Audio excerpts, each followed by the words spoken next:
All right, last thing I want to ask you about is the aforementioned 76ers. You said you love the idea of Joel Embiid and Paul George playing together, round peg, round hole kind of fits.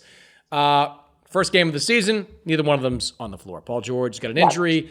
Joel Embiid's got something, right? Like, he hasn't been a participant for most of training camp. We're not at the Kawhi Leonard level of concern, but it is weird to see a guy that was a part of USA Basketball and didn't seem to have any kind of physical issues, now suddenly having a whole bunch of physical issues. Like, what do you make of the 76ers, and how worried should we be one game into the season that, this experiment may not work out? Yeah, I mean, look, we don't know anything one game into the season, right? You and I have been around long enough to potentially see people who are babies playing the NBA, but also know that, the first week, in fact, the first month or two of the season isn't necessarily indicative of what happens at the end of the year. Obviously, the injury history of these guys is going to be a concern. However, the question with Joel Embiid to me is, are they really keeping him out right now as a way of, they have just designed an entire program this year, no back-to-backs, all the stuff they've talked about, to deliver him to that postseason healthy for probably the first time in a significant way, right? And the whole plan is that. And so, yes, because of his injury history, he's not playing as much as clearly the NBA would like him to, with the reports that they've launched an investigation into the Sixers' handling of this. But to them, the most important thing is he going to be healthy at the end of the year? And this is all precautionary, or all part of a design plan. If that's the case, well, they've got to deal with the league office because they want their guys to play regular season games. But then I'm not worried, right? If that's actually what's going on, I'm not worried about Joel Embiid and some longer, bigger issue. If they're hiding something, if they're hiding that he does have something more significant behind this rhetoric, this talk of, no, we're just ramping him up, and no, we're just being super careful and kid gloves, that is obviously a concern. And we don't know which is the case yet. And the Sixers are going to have an interesting question when those NBA investigators come knocking, because at this point, they're either keeping him out even though he's healthy, or they're hiding an injury. So we'll have to see which way they go. But, Paul George, I know all the talk about he and Kawhi only played, 26 games in the playoffs together through that whole Clippers run.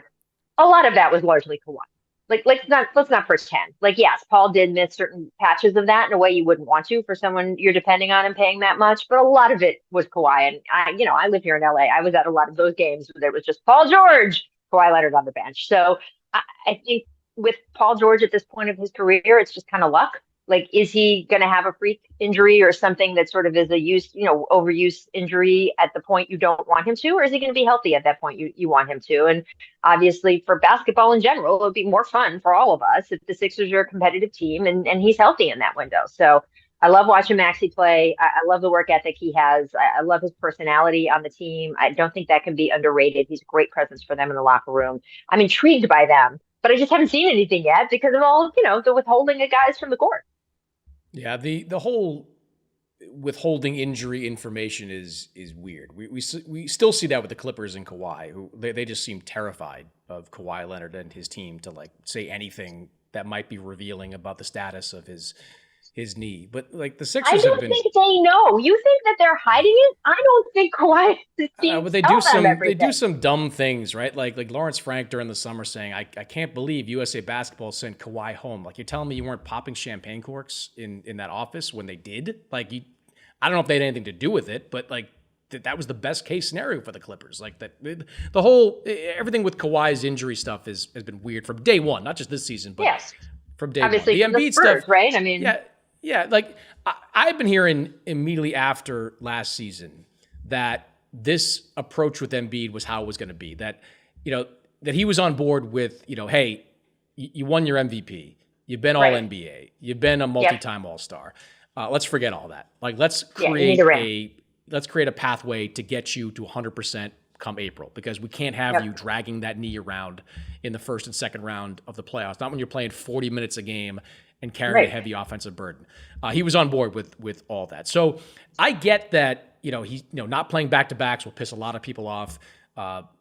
Keeping in that 55 game range will piss a lot of people off. But missing opening night's just weird. That you have to have an injury there. If you're missing opening night, there has to be something going on with your knee. We know there's something going on with Paul George. We saw it happen in the preseason. For Embiid not to play in the season opener is crazy. That suggest there's something serious going on there. And I think that's what the league wants to get to the bottom of. Like, are you not revealing what the actual injury is with this knee? And, you know, for the Sixers' sake, you know, they've got like, to me, they've got like a 2-year window. Like, I think Paul George, Paul George was healthy last year. He was healthy last year, but before then, he didn't play more than 56 games for the Clippers. I agree with you. Kawhi was the bigger issue, but Paul George had these, you know, 56 win season, 30. Well, I'm looking at it right now. 48 game season, 31 game season, 54 game season. Like, he missed a lot of games. Like, funny how in a contract year you tend to be healthy. It's funny how that happens sometimes. Weird. But he's, you know, they've got a 2-year window here, and if Embiid's got anything going on serious in that knee, that's a big problem for them. Yeah, no. But I mean, that's the whole ball game anyway, though, right? I mean, the entire team, as it should be, is built around Joel Embiid. So as he goes, they go. I mean, whatever's particular about the roster construction or what's happening in these last, you know, the other night or any of that, they go as Joel Embiid goes. So that window will become zero if he's not healthy. I agree.